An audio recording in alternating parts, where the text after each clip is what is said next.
Sir Yogendra Tripathi. आज हम आपको नेटवर्क्स से रिलेटेड जो OSI मॉडल है उसकी थर्ड लेयर के बारे में डिस्क्राइब करेंगे। बेसिकली नेटवर्क लेयर किस पर्पस से यूज़ होती है और उसका फंक्शन क्या क्या है। तो जैसे कि स्टार्टिंग के चैप्टर्स में आपने पढ़ा होगा कि जो हमारा OSI मॉडल है या OSI लेयर है उसमें ओवरऑल 7 लेयर्स होती हैं: application, presentation, session, transport, network, data link and physical layer.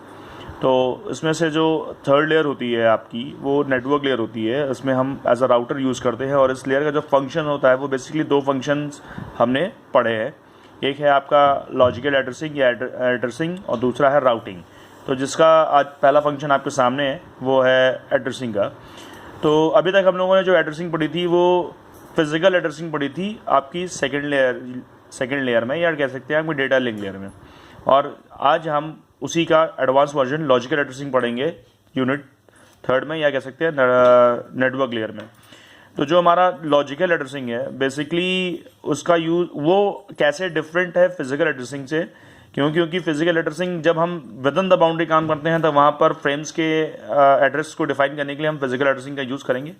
But जब हम पैकेट को हम नेटवर्क की बाउंड्री के बाहर भेजते हैं या वो बाहर चला जाता है तो उसको यूनिकली आइडेंटिफाई करने के लिए हम लॉजिकल एड्रेसिंग का यूज़ करते हैं।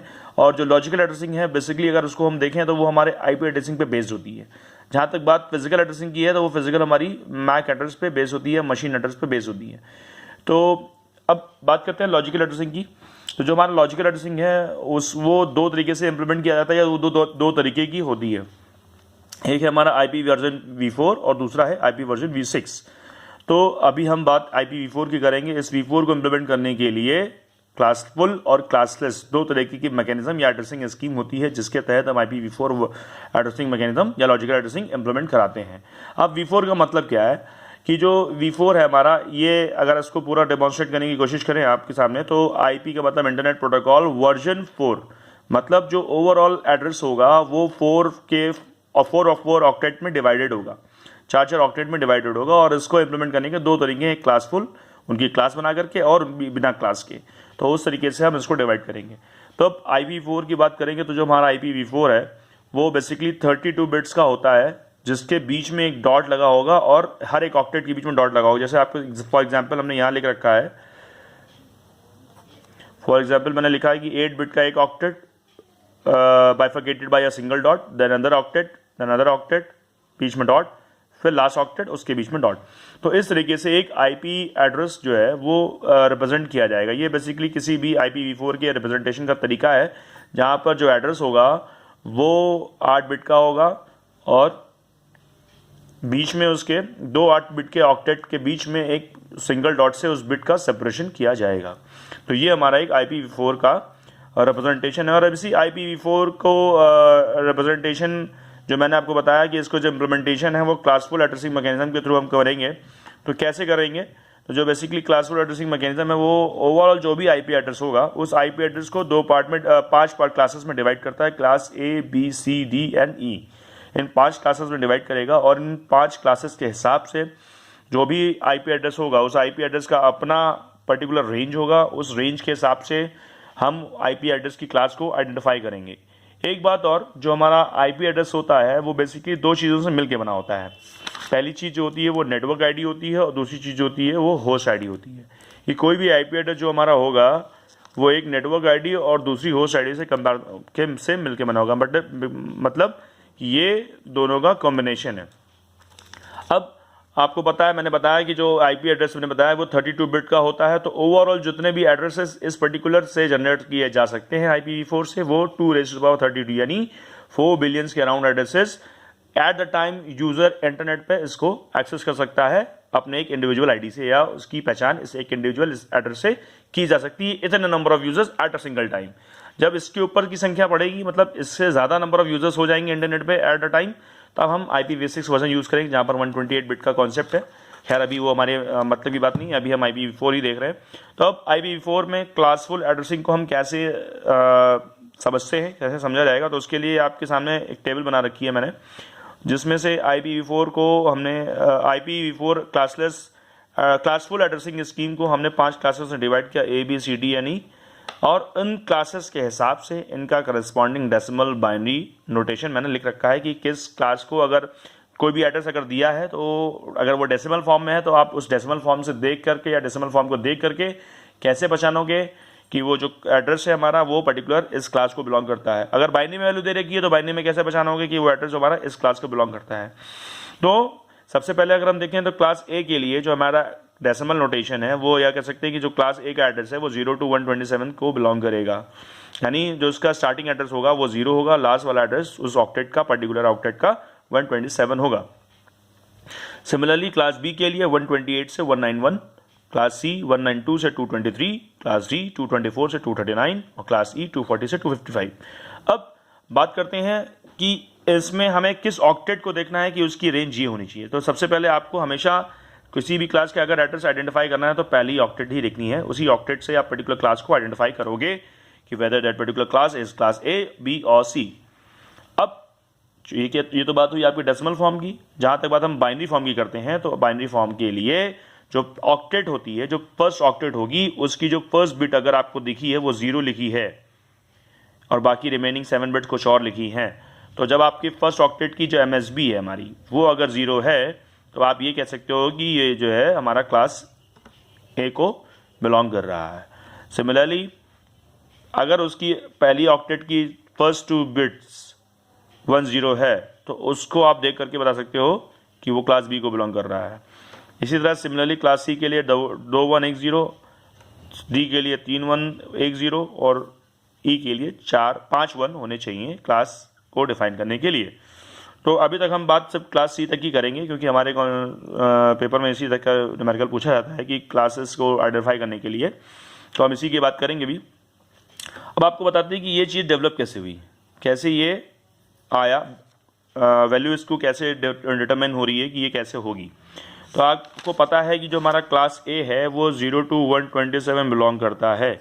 मतलब अगर आपने 8 8 की 4 ऑक्टेट अगर बनाई तो उसमें जो फर्स्ट वैल्यू है, अगर चूँकि यहाँ पर आपको कितनी बिट रखनी है, 8 बिट रखनी है। 8 बिट का मतलब हो गया कि अगर हमने सारे 1 रख दिए 2 2 4 6 8 सारे 1 रख दिए तो उसकी मैक्सिमम वैल्यू 255 हो जाएगी। तो उसके हिसाब से हमें एस की वैल्यू को 127 से ज़्यादा नहीं होने देना है। तो अगर हम देखें तो 127 हमारा कब होगा, जब अगर हम इसको बढ़ा दें, ये हमारा अगर 1 कर दें तो ये सीधे 128 हो जाएगा। तो हमें इसको न्यूट्रलाइज करना है, तो इसको न्यूट्रलाइज करने के लिए इसको 0 पुट प्लेस करना पड़ेगा। बाकी अगर कोई भी प्लेस वैल्यू पे कोई भी वैल्यू हो 2 2 4 2 6 7, हाँ अगर ये कोई भी वैल्यू हो तो ये वैल्यू जो है वो 127 से बड़ी नहीं होगी। इसका मतलब है ये क्लास ए को बिलोंग करेगा। क्यों? क्योंकि हमने इसके लिए सिंगल बिट पहली वाली 0 बिट रिजर्व कर दी। तो 0 to 127 क्लास ए के लिए डेसिमल फॉर्म में है ही। अब अगर इसको बाइनरी में समझने की कोशिश करें तो कैसे ये 0 फिक्स हुआ, उसके लिए मैंने बताया कि अगर हम पहली बिट को 0 फिक्स कर दें तो बाकी अगर सारे 1 भी हो जाए तो भी ये 127 से ज़्यादा बड़ा नहीं होगा, तो मतलब क्लास ए को बिलोंग करेगा। सिमिलरली बी क्लास के लिए मैंने क्या कहा कि अगर पहली 2 वैल्यू यानी 1 और 0 यानी 128 तो ये हो ही गया और ये 0 रहा, बाकी के सारे 1 0 कुछ भी कॉम्बिनेशन हो तो वो जो कॉम्बिनेशन आएगा वो कोई भी कॉम्बिनेशन की वैल्यू आए तो वो हमारा 191 से ज़्यादा नहीं होगा। ठीक है, तो इस तरीके से हम बाकियों के लिए भी क्लास सी के लिए भी डिफाइन कर लेंगे। क्योंकि अगर आप पहली बिट ये 128 हो गया, बाकी ये 0 हो गया, 0 मतलब ये 64, अब बाकी क्या है 128 प्लस 63, क्योंकि इसकी मैक्सिमम वैल्यू कितनी हो जाएगी 63 हो जाएगी। तो अब इसको आप जोड़ोगे तो ये 191 से ज़्यादा नहीं होगा। कोई भी कॉम्बिनेशन आया, हमने सारे 1 रख के देख लिए, इससे मैक्सिमम कुछ हो नहीं सकता। तो सारे 1 रख के देख लेंगे तो इसके मैक्सिमम कुछ होगा नहीं, तो इसकी मैक्सिमम वैल्यू 128, क्योंकि इसको तो फिक्स कर दिया, ये 0 है ही, तो इसकी जो वैल्यू होगी मैक्सिमम वो 63 से ऊपर नहीं जाएगी। तो 63 से ऊपर नहीं जाएगी तो 128 प्लस 63 यानी 191, तो मतलब ये क्लास बी को बिलोंग कर रहा है। Similarly for class C 128 120 plus 64 और 0 यानी हो गया 192, और बाकी के 3 बिट यहाँ हो गई, बाकी की 5 बिट हमने 0 प्लेस कर दी, सॉरी 0 या 1 से कोई भी आप कॉम्बिनेशन ले लोगे तो ये जो कॉम्बिनेशन आएगा जब इसको जोड़ोगे तो ये कितना होगा 32 31, इसके ऊपर जाएगा नहीं, इसके ऊपर जाएगा नहीं तो ये 223 के ऊपर पहुंचेगा नहीं, 224, हाँ 223 के ऊपर नहीं पहुंचेगा। इसका मतलब क्या है, ये क्लास सी को बिलोंग कर रहा है। तो इसके हिसाब से हमने सभी क्लासेस के बाइनरी और डेसिमल फॉर्म डिनोट कर दी। अब इसमें क्लास ए में मैक्सिमम नंबर ऑफ नेटवर्क कैसे आइडेंटिफाई होंगे, क्लास में कितना नंबर ऑफ होस्ट करेक्ट कर सकते हैं, इसके हिसाब से आप पता चलेगा। इसका यूज़ जो है अभी नहीं, मगर जब सबनेटिंग का कॉन्सेप्ट आएगा तो उसमें हम कैसे आइडेंटिफाई करेंगे कि हमको किस हिसाब से कैसे नेटवर्क की ज़रूरत है, उसमें कितने नंबर ऑफ सिस्टम में जोड़ने हैं, कितने नेटवर्क्स बनाने हैं, उसके लिए इसका यूज़ होता है। तो इसके लिए आपको इसको अभी समझना बहुत ज़रूरी है। तो जहाँ तक बात क्लास ए की करेंगे तो क्लास ए में जो मैक्सिमम नंबर ऑफ नेटवर्क हैं वो 2⁻7 है। कैसे? क्योंकि मैंने बताया आपको कि जो ओवरऑल IP एड्रेस होगा वो नेट ID और होस्ट ID से मिलकर बना होगा। तो 7 बिट इसलिए क्योंकि एक ऑक्टेट होता है 8 बिट का, और पहली बिट आपने 0 रिजर्व कर दी, पहली बिट 0 रिजर्व करी तो मतलब फर्स्ट ऑक्टेट की 7 बिट बची। तो यही 7 बिट पर्टिकुलर का नेटवर्क नंबर बताएंगे कि इतने नंबर ऑफ नेटवर्क क्लास ए में बन सकते हैं। क्यों? क्योंकि जो पहली बिट है भाई 8 बिट होती है, 8 में से आपने 0 फिक्स कर दी, पहली वाली बिट फिक्स कर दी, बाकी कितनी बची? 7 बिट बची। तो अब ये 7 बिट ही जो है वो नेटवर्क के लिए रिस्पॉन्सिबल होंगी। तो ये आपका कॉन्सेप्ट है कि 8 में से 7 बची, जो एक फिक्स कर दी है आइडेंटिफाई करने के लिए, बाकी 7 बची। तो 7 बिट आपकी नेटवर्क के लिए बची। तो overall number of networks class ए में कितने हो जाएंगे? 2⁻7 यानी 128 नेटवर्क्स अगर आपको चाहिए तो उसके लिए हमें क्लास ए के नेटवर्क यूज़ करना पड़ेगा। जहाँ तक बात क्लास बी की करते हैं, क्लास बी के हिसाब से अब आपने यहाँ पे 2 बिट फिक्स कर दी तो 2 ऑक्टेट होगी, तो क्या होगी? 2⁻14 यानी 2 ऑक्टेट मतलब 8 का 2 ऑक्टेट हो गया। तो मतलब 2 यहाँ से निकाल दिए तो 6 यहाँ की बची और 8 यहाँ की बची, तो 8 और 6 14 यानी 14 बिट आपकी चाहिए नेटवर्क को आइडेंटिफाई करने के लिए, या कह सकते हैं कि 14 बिट नेटवर्क के लिए होंगी। तो 2⁻14 नंबर ऑफ नेटवर्क एड्रेस बन सकते हैं इस वाले। सिमिलरली क्लास सी के लिए 3 बिट रिजर्व कर दी, तो क्लास सी के लिए 3 नेटवर्क एक होस्ट होता है, ठीक है। तो इसमें से जब 3 बिट आपने पहली ऑक्टेट की रिजर्व कर दी तो बाकी बची भी कितनी? 16 यहाँ की और 5 यहाँ की, तो 21, तो 21 आपकी नंबर ऑफ नेटवर्क्स हो जाएंगे यहाँ पर। अब रिमेनिंग क्या है? जितनी होस्ट ID बची होंगी, अब आप यहाँ से देखिए तो होस्ट ID क्लास ए में कितनी होंगी? भाई आपने 8 बिट नेटवर्क के लिए ले ली, इसमें से एक रिजर्व कर ली 7 नेटवर्क को आइडेंटिफाई करने के लिए, या नेटवर्क नंबर ऑफ नेटवर्क बनाने के लिए। तो बची कितनी? 24, 32 में से, तो वो होस्ट के लिए हो गई। तो 2⁻24 होस्ट के लिए बिट होगी। सिमिलरली क्लास बी के लिए क्या हो गया? 14 बिट आपने ले ली नेट के लिए, 2 आपने आइडेंटिफाई करने के लिए, तो 14, 16, 30, तो 16 बिट बची आपकी होस्ट के लिए। तो नंबर ऑफ होस्ट कितना हो गया मैक्सिमम? 2⁻16। और लास्ट वाले के लिए क्या है कि अगर आपको आपके पास 21 नंबर ऑफ नेटवर्क बिट थी तो रिमेनिंग 21 में से 8 बिट आपके पास बची जो कि नंबर ऑफ होस्ट को बताती हैं। तो इन्हीं के अकॉर्डिंग हम क्लासेस को लेते हैं कि जितने हमारे पास नंबर ऑफ होस्ट या नेटवर्क की ज़रूरत हो उसी के हिसाब से हम क्लासेस को आइडेंटिफाई करेंगे। और हर एक क्लास का अपना एक इंडिविजुअल डिफ़ॉल्ट सबनेट मास्क होता है। जैसे अगर हम क्लास ए की बात करें तो पहले यहाँ पे पहली ऑक्टेट है तो वो नेटवर्क के लिए रिजर्व है, तो इसको हमने रिजर्व कर दिया, बाकी होस्ट बिट 0 कर दी, तो ये 255.255। बी के लिए 255.255.0.0, सी के लिए 3 बार 255 और 1 0। अब इसको हमने यहाँ के लिए रिजर्व कर दिया। अब 255 इसलिए क्योंकि जो हमने आपको बताया अभी कि किसी भी एक ऑक्टेट की अगर हम बात करें तो एक ऑक्टेट की वैल्यू मिनिमम 0 और मैक्सिमम 255 यानी 256 नंबर ऑफ एड्रेसेस होते हैं किसी भी एक ऑक्टेट में मैक्सिमम जनरेट हो सकते हैं। और इसके 2 एड्रेस आप एक एड्रेस जो हम यूज़ नहीं करेंगे किसी को आइडेंटिफाई कराने के लिए, एक होता है नेटवर्क, दूसरा होता है ब्रॉडकास्ट। नेटवर्क सारे 0 से मिलकर बना होता है और ब्रॉडकास्ट सारे 1 से मिलकर बना होगा, तो वर्ड्स एड्रेस को हम यूज़ नहीं करेंगे। तो मतलब इसीलिए 2 रिजल्ट हम छोड़ देते हैं और 255 तक की वैल्यूज़ को यूज़ करते हैं।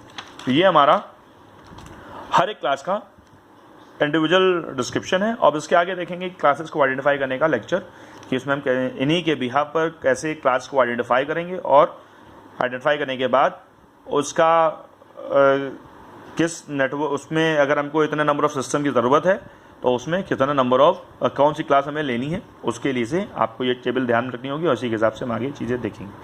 Thanks for watching my this video. और अगर आपको ये वीडियो अच्छा लगा तो लाइक करके कमेंट करिएगा और अगर कोई क्वेरी हो तो कमेंट बॉक्स में लिख के पूछिए। Thank you.